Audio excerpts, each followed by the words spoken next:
중국의 동북 삼성에 있는 그 조선족의 유래를 역사적으로 한번 뒤집어 봤습니다. 우리는 연변 조선족 하면은 일제 때 넘어가 있는 그런 우리 선조들만 생각을 하는데, 거기에 그렇지 않고 그때 넘어가지 않고 훨씬 전에 넘어갔던 우리 조상 선조들도 있습니다. 만주라는 지역은 뭐 잘 아시다시피 부여, 고구려, 발해의 중심지입니다. 사실 중국 땅이라 그러면은 우리가 아주 부인할 수 없는 중국과 우리나라 동북 삼성과의 경계가 확실하게 있지 않습니까? 만리장성이라는 것이 있어서 중국 사람들은 사실은 만리장성을 넘어오면 남의 나라 침범하는 거나 마찬가지입니다. 만리장성이 경계했지 않습니까? 그래서 우리도 중국에 간다 그러면은 관내에 들어간다 그러고, 산해관이라는 걸 지나가면은 중국 땅이고, 산해관이라는 곳이 지금 요령반도에 있는데 그 산해관이 만리장성의 출발점입니다. 그러니까 중국 입장에서는 만리장성이 상당히 그 자랑스러운 축조물이기도 하지만 역사적으로 이거 넘어가면은 남의 땅 들어가는 것이죠. 어쨌든 고려시대에 와서는, 고려시대에 이미 우리 조상들 그때 뭐 많이 왕래도 했겠죠. 원나라 때 쳐들어와서 우리 고려시대에 포로를 한 수십만을 끌고 갔다 그럽니다. 수십만이 어느 정도인지 정확히 모르겠습니다만 수십만을 끌고 갔고, 그 사람들이 료동반도의 마을을 이루고 살았다고 그럽니다.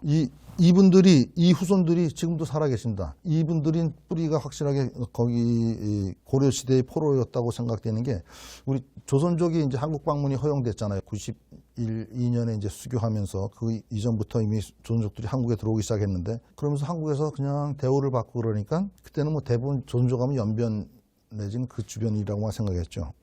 근데 요령성에 있는 박시촌이 있었습니다. 박시촌이라는 마을이 있었는데 거기는 이 성씨 가지고 마을을 이름 많이 지어요. 근데 박시촌이라고 있는데 그분들이 우리도 조선족이다 하고 이제 나온 겁니다. 그게 신문 기사로 나왔었습니다.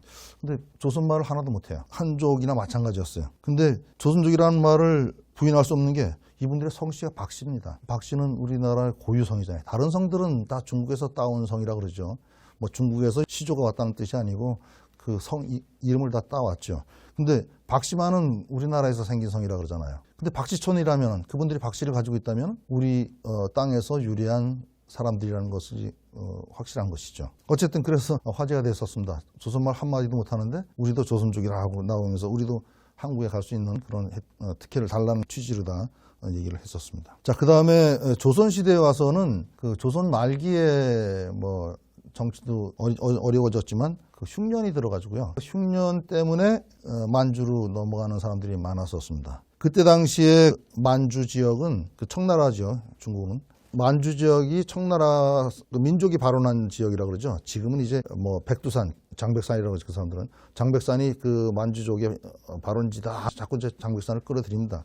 뭐 그거는 아닌 것 같은데, 어쨌든 그래서 청나라 사람들이, 만주족이 청나라를 세우면서 북경으로 다 내려가는 바람에 뭐 만주 인구들이 많지 않았을 거 아닙니까? 한족들에 비해서. 그래서 이 만주 지역이 비었습니다. 텅텅 비다시피 하니까 거기를 청나라가 봉금 지역으로 묶어놨습니다. 즉 사람들이 들어가지 말라 하는 지역으로 이제 묶어놨었는데, 조선 말기에 흉년이 되니까 함경도나 평안도에 사는 이 변경에 사는 분들이 몰래 넘어가서, 땅이 거기는 뭐 원시림이 그냥 있었으니까 거기에다 몰래 작물을 재배하고 다른 넘어갔다가 가을에 가서 또 수확해 가져오고 이런 생활을 하게 됩니다. 그래서 청나라에서 이제 조선에다 요구를 하죠. 변경 잘 지켜라. 사람들 못 넘어오게. 뭐 이런 요구를 했겠죠. 그 지키기도 많이 지켰겠지만 우리 이 변방에 사는 사람들이 넘어갈 때 그 국경 수비대가 한마디로 군인들이 막았겠죠. 어디 가냐? 그러니까 간도에 간다는 말을 하게 됩니다.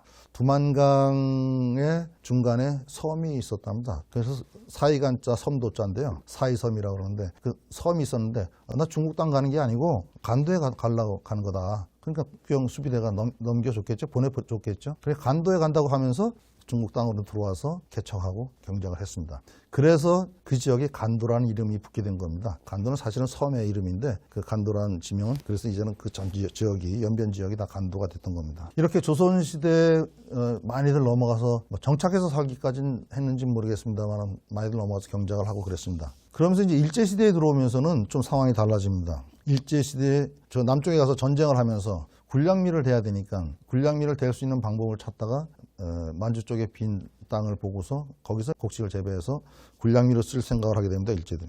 그래서 한반도에 있던 사람들을 그쪽으로 강제로 이주시키게 됩니다. 대부분 사탕발림으로 꼬여서 넘어가게 되죠.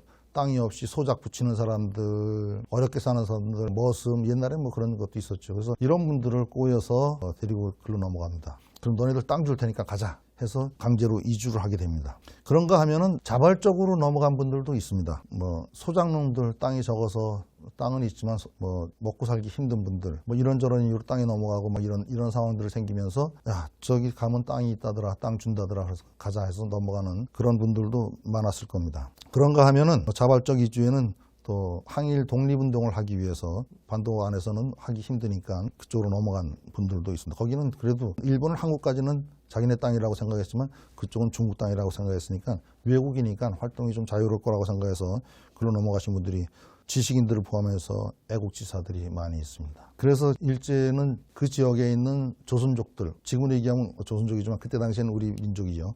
거기에 워낙 많이 넘어가 있으니까 이분들을 관리하기 위해서 그 용정이라는 곳에 총영사관, 일본 총영사관을 세우게 됩니다. 그분들 관리하기 위한 목적이죠. 그때는 조선 사람들을 일본인하고 같다고 이렇게 취급을 했으니까요. 물론 뭐 못하게 취급했지만 어쨌든 우리 국민이다 하는 차원에서 영사관을 세워서 관리를 하게 된 겁니다. 중국에 가서 본 책입니다만은 조선족 이민사라는 책이 있었습니다. 그 책을 유심히 봤는데 몇 가지 재미있는 내용들이 있습니다. 일단 대부분 강제로 이주하는 분들은 열차로 다 이제 만주로 이동을 하게 되죠. 만주에 내려서는 일본군 트럭에 실려서 알 수 없는 숲속에 진짜 내려집니다. 완전히 거기는 개발이 안 된 지역들이니까 알 수 없는 숲속에 내려지고는 가족을 다 떨고 놓고 그다음에 옥수수 한 자루를 주고 차가 그냥 갔다 그럽니다. 니네 이거 가지고 내년 봄까지 먹고 살아라. 그럼 겨울을 나고 그거 가지고 그 옥수수 가지고 겨울을 나고 또 그거 가지고 심고 해서 가을까지 이제 버티라는 얘기입니다. 물론 그렇게 끌려간 분들이 뭐 연장이나 제대로 가지고 갔겠습니까? 뭐 기록에 보면은 그 바가지 하나 차고서 갔다 그럽니다. 그 집도 없죠. 집을 져야죠. 이런 어려움 속에서 그쪽 만주 땅을 개간하게 됩니다. 자발적으로 넘어간 사람들의 기록도 많이 있습니다. 보면은 뭐 지금 심양이 바로 옛날에 봉천인데 심양에까지 어떻게 도착을 합니다. 그래서는 뭐 겨울이었는데 아기를 업고 그다음에 이불 보따리 하나 쥐고 그러고는 아는 사람을 찾아가게 됩니다. 아무래도 아무데나 뭐 짐 풀어놓고 농사를 지을 수는 없는 거니까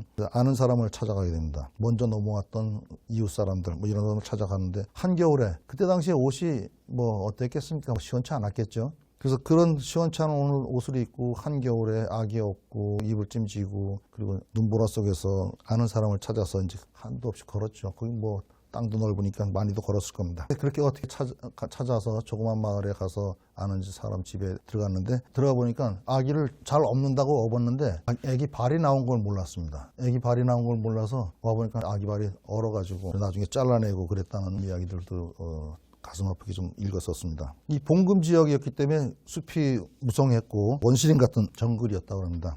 근데 그런 벌판을 갖다가 완전히 손으로 개간을 한 겁니다. 뭐 연장 하나 없었죠. 그래서 밭을 일구고 논을 일구고 그랬답니다. 근데 이제 가을이 되면은 그 일본군들이 와서 뭐 거의 대부분 다 빼앗아 갔다고 그럽니다.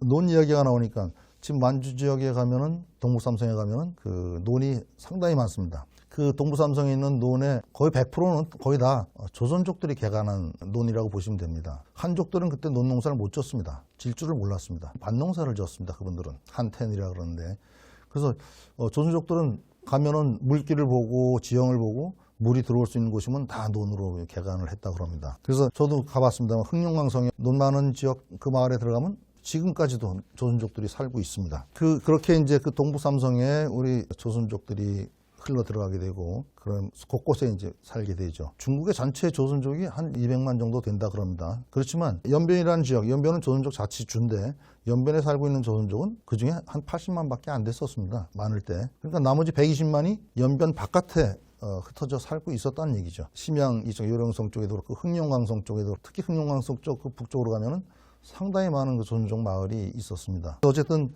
제가 중심으로 삼았던 곳이 연변이었고 연변이 이제 중국의 변화와 함께 많은 변화를 겪게 되는데 그 연변 변화 얘기를 하기 전에 노래를 하나 들려드리겠습니다. 제가 부르지는 않고 이걸 한번 틀어볼까요? 동영상을 기왕이면은 제가 이걸 직접 보여드리는 이유는 이 화면 자체도 참고를 하시고 내용도 참고하시고 이게 2010년, 8년에서 10년 사이의 노래일 겁니다. 대중가요입니다. 화면도 한번 보십시오. 그리고 노래 스타일도 한번 보시고 노래 내용도 한번 보시고 이 노래 제목은 모두 다 같답니다. 모두 다 같다.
끝입니다.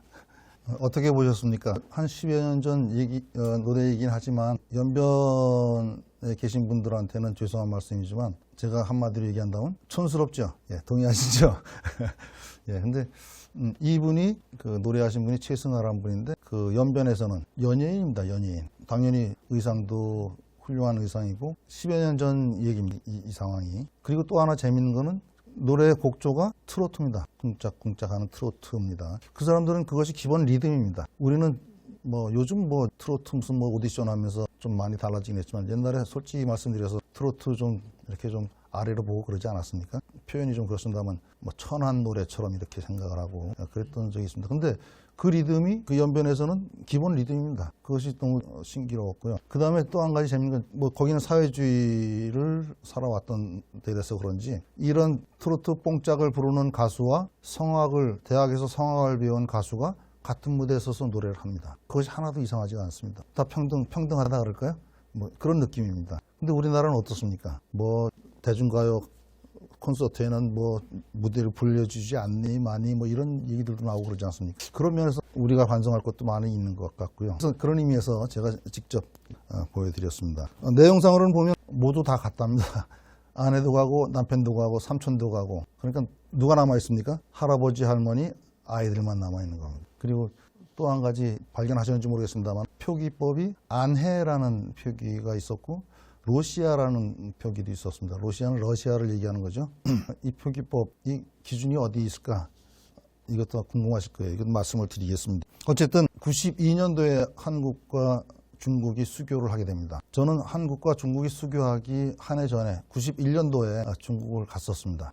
그때의 모습은 뭐 지금과는 비교도 할 수 없는 이런 표현이 적절한지 모르겠습니다. 참담한 상황이었습니다. 제가 보기에는 그때는 단체로 다 이렇게 들어왔었는데 91년도에 갔다 오고 그 다음에 99년도에 갔을 때도 마찬가지입니다. 제가 99년도에도 선교 들어가기 전에 99년도에도 갔다 왔는데 그때 99년도까지만 해도 연길 시내에 자전거가 넘쳐났습니다. 차가 몇 대 안 보이고 출근 시간에 이렇게 사진 찍은 걸 보면 거리를 찍은 걸 보면은 전부 자전거였고 차가 한두 대 섞여 있고 연길 시내 전체에 신호등이 한두 개밖에 없을 때니까요. 교통 신호등이. 그런 지역이었습니다. 그러면서 개혁개방 정책을 펴면서 한국 친척 방문이 허용되고 그래서 그때 당시에는 한국 친척 방문 한번 왔다 가면은 부자가 됐습니다. 그때 90년대 초반에 친척 방문을 왔던 분을 제가 유심히 봤었는데 부자가 왔습니다. 아들과 아버지가 같이 왔는데 뭐 커다란 보따리 트렁크도 아닙니다.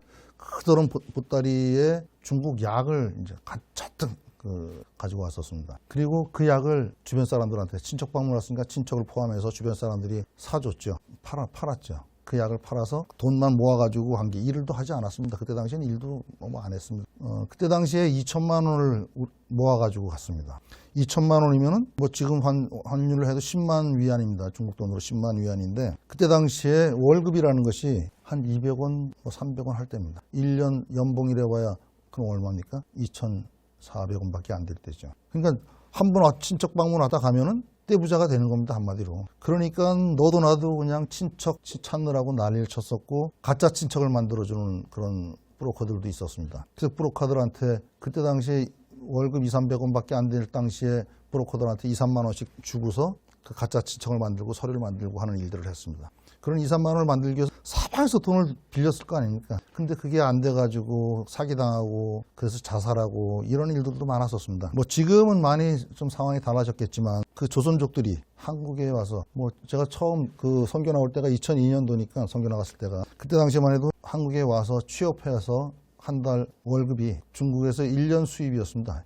1년 연봉에 해당됐습니다. 한 달만 월급만 받으면. 그러니 그때만 해도 뭐 1년만 일하고 가도 평생까지는 아니더라도 상당히 오랫동안 먹고 살 수 있는 그런 수입을 올리고 갔었습니다.